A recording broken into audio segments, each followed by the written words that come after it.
What's up, guys?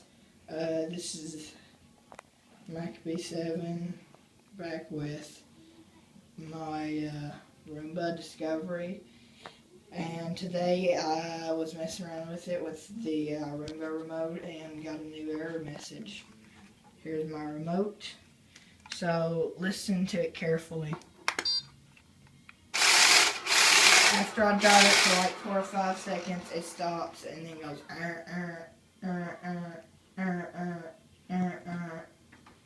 Go away.